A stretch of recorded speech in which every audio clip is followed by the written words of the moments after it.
Hello everyone, this is Vani from R.M.K College of Engineering and Technology. In this video, we are going to learn one important concept in information theory. The main objectives are to understand the significance of Shannon's theorem and also to solve few problems based on Shannon's theorem.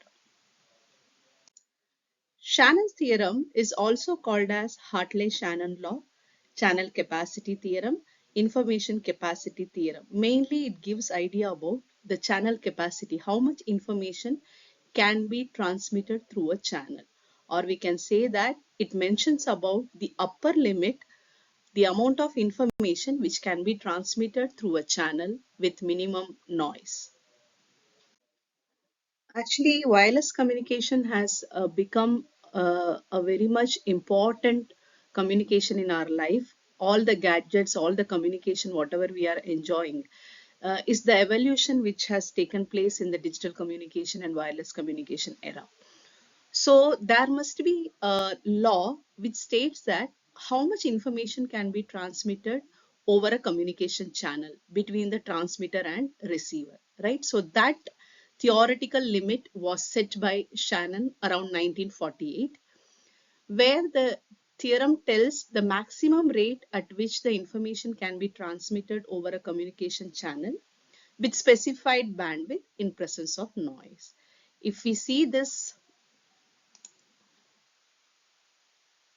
equation, C is channel capacity, whose unit is bits per second.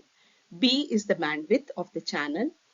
1 plus signal to noise ratio. The S indicates the signal power, received signal power, and N indicates the noise power. So let us understand a little more. If you see the physical interpretation, channel capacity means how much bits, how many bits you are able to transmit per second. That is, the physical meaning is how much information we are able to transmit over the channel.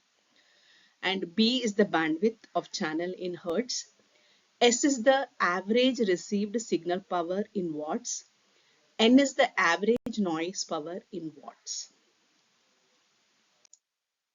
So it also states that the rate at which the source is emitting the symbol or the transmitter is transmitting the information, that rate is called as R.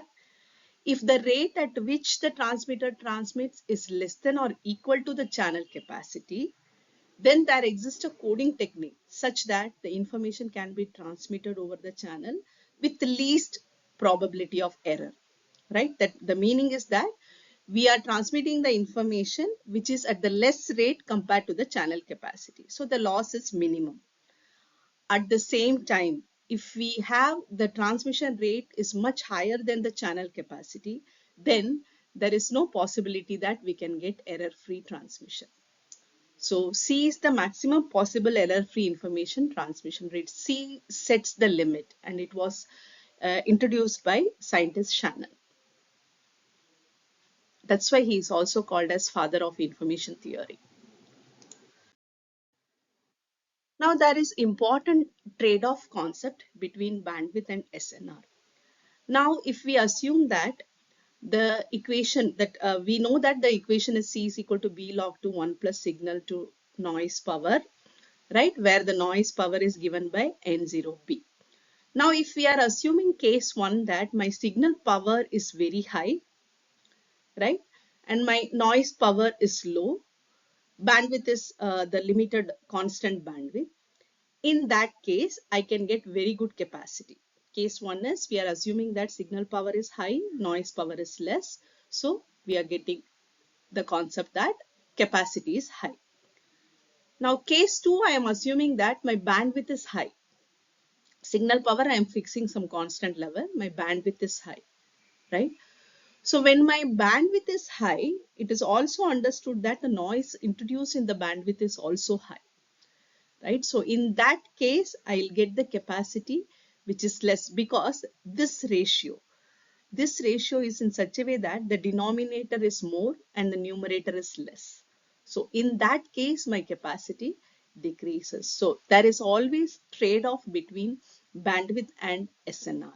right? So we cannot increase the every communication, like you take LTE or a wireless communication, all the communication they'll be having some upper limit on the power, right? And bandwidth is also limited.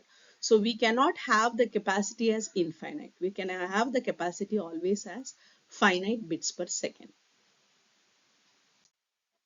Let us understand the Shannon's theorem with an example.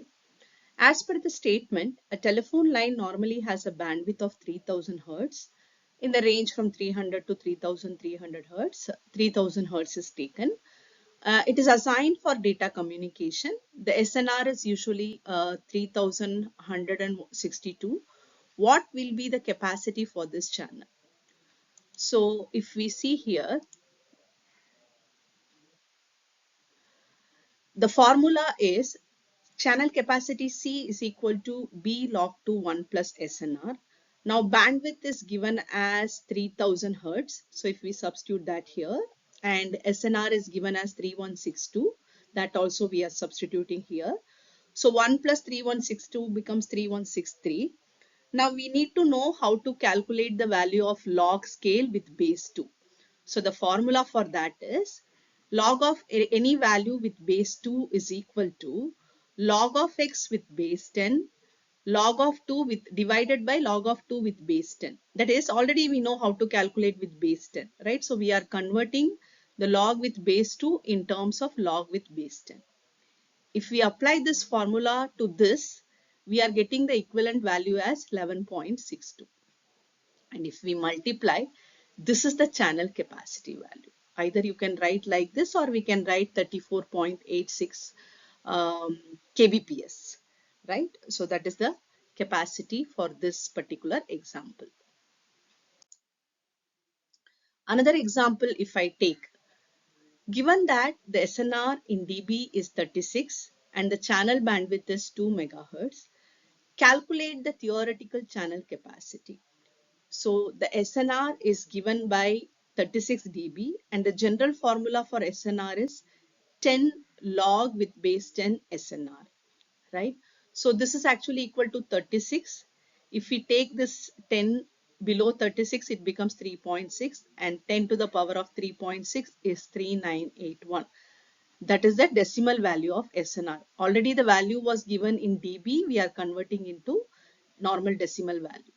So if we substitute here, and let us apply the same formula of log base 2, right? So in the previous example, I told you how to convert log with base 2 into log with base 10.